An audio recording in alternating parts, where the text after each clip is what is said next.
सावन का महीना शिव भक्तों के लिए बहुत ही महत्वपूर्ण होता है, क्योंकि इस महीने में जप तप व्रत करने का विशेष महत्व होता है। शिव जी के भगवान भोलेनाथ के भक्त इस महीने की बहुत ही बेसब्री से इंतज़ार करते हैं। इस साल 2021 में 25 जुलाई से लेकर 22 अगस्त तक सावन का महीना रहेगा। फ्रेंड्स, विराट क्रिएशन में आपका स्वागत है। आज मैं आपको सावन के महीने की महिमा बताता हूँ। ये महीना शिवजी को बहुत ही प्रिय है और इस महीने में की गई पूजा अर्चना व्रत दान विशेष रूप से लोगों की हर मनोकामना पूर्ण करता है। इसके लिए मैं आपको एक कहानी सुनाता हूँ। रामपुर नामक गांव में एक बुढ़िया अपने बेटे के साथ रहती थी। बुढ़िया का बेटा खेत में काम करता था और दोनों माँ बेटे बहुत ही खुश रहते थे। बेटा शिवजी का बहुत बड़ा भक्त था। धीरे धीरे टाइम बीतता गया और एक दिन बुढ़िया ने सोचा, मेरा बेटा बड़ा हो चुका है, क्यों न उसकी शादी की जाए। ऐसे करते हुए बुढ़िया ने एक सुशील कन्या ढूंढ निकाली और अपने बेटे की उस लड़की से विवाह कर दिया। उसकी बहू बहुत ही सुशील और साधन संपन्न परिवार से थी, संस्कारी थी। प्रातःकाल उठकर वो शिवजी की पूजा करती थी और घर का सारा काम करती थी और बूढ़ी अम्मा की सेवा भी शाम को किया करती थी। इस तरह दिन बीतने लगे, लेकिन बूढ़ी अम्मा को उसकी बहू जो पूजा पाठ और मंदिर जाती थी वो बात बहुत खटकती थी। वो हमेशा उसको कुछ न कुछ काम करवाने में ही तत्पर रहती थी। अब श्रावण का महीना आने लगा। बहू ने अपनी सास से बोला कि माँ जी, श्रावण का महीना आ रहा है और मुझे पूरे महीने में शिवजी के मंदिर जाने की अनुमति दो, ताकि मैं शिवजी की व्रत तप और उपवास करूं और हमारे घर में अच्छे से पुत्र रत्न की प्राप्ति हो। ऐसी मन्नत शिवजी के मंदिर में रखूं। बुढ़िया ने कहा, पुत्र रत्न तो ऐसे भी हो जाएगा, उसमें शिवजी के मंदिर जाने की क्या ज़रूरत है।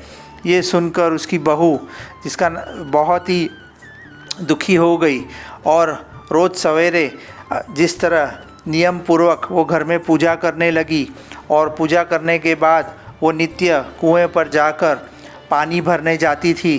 तभी उसने देखा कि कुछ लड़कियां पूजा का सामान, फूल फल इत्यादि लेकर जा रही थी।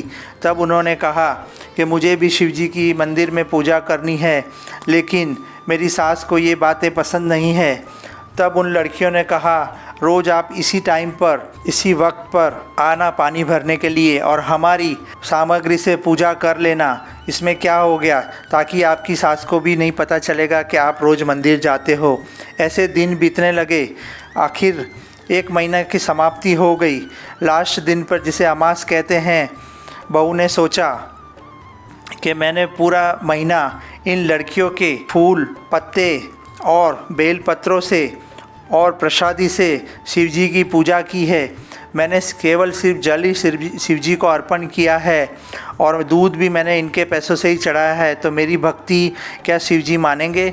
ऐसा सोचते हुए उसने मनी मन संकल्प करके उस दिन मंदिर में अपनी कानों की 2 बालियां शिवजी के शिवलिंग पे चढ़ाई और बोला, हे शिवजी भोलेनाथ, आप तो जानते हैं मेरी परिस्थिति, इसी वजह से मैं लोगों के व्रत के सामान से आपकी पूजा की, लेकिन आज मैं आपको अपने सच्चे दिल से मेरी ये 2 कानों की बालियां भेंट रूप चढ़ाती हूँ।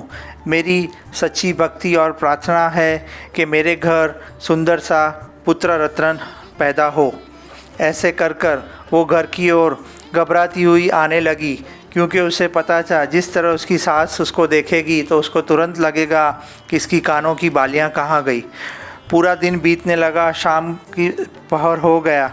तब सास की नज़र कानों पर पड़ी और उसने बहू से पूछा कि तेरी कानों की बालियां कहाँ गई।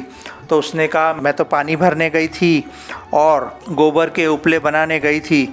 बुढ़िया और बहू दोनों कुएं के पास गए, वहाँ बालियां ढूंढी, वहाँ नहीं मिली।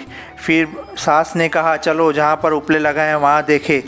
जिस तरह दोनों जने उपले तोड़ने लगे, उसमें से 2-2 करके बालियां निकलने लगी। बुढ़िया सास आश्चर्य में पड़ गई। उसने बहू से कहा कि ये सब क्या है, ये उपलों में से दो दो बालियाँ कैसे निकल रही है, मैंने तो तुम्हें सिर्फ दो ही बालियों के बारे में पूछा था। ऐसे करते करते सब उपले वो तोड़ने लगी, उसमें से दो दो करके 15-20 बालियाँ इकट्ठी हो गई। तभी बहू ने क्षमा मांगते हुए अपनी सास से कहा, माँ जी, मैं आपसे झूठ बोलकर हर रोज़ शिवजी के मंदिर पूजा करने जाती थी और आज मैंने अपनी ये बालियाँ शिवजी को अर्पण की, क्योंकि मैं लोगों के फल फूल और प्रसाद से शिवजी की पूजा करती थी, उनका दूध शिवजी को चढ़ाती थी। तभी मेरे मन में ये ग्लानि थी और मैंने अपनी 2 बालियाँ चढ़ा दी। ये शिवजी की पराकाष्ठा है, ये उनकी भक्ति और उनका वरदान है, जिससे ये हर एक उपलों में से इतनी सारी 2-2 बालियाँ निकल रही है। ये सुनकर बुढ़िया बहुत खुश हो गई और कुछ ही समय में अपनी बहू की तारीफ़ करने लगी और धीरे धीरे वो भी मंदिर जाने लगी और शिवजी की पूजा करने लगी। कुछ ही समय के बाद बुढ़िया के वहाँ पर उसकी बहू को एक बेटा पैदा हुआ जो बहुत ही सुंदर और तंदुरुस्त था। ये देखकर गांव वाले भी बहुत खुश हुए और सबने शिवजी की पूजा सच्चे मन से और अर्चना से करने लगे। फ्रेंड्स, आपको मेरी ये सावन माह की कहानी कैसी लगी, उसे शेयर, लाइक्स और सब्सक्राइब कीजिए। नमस्कार।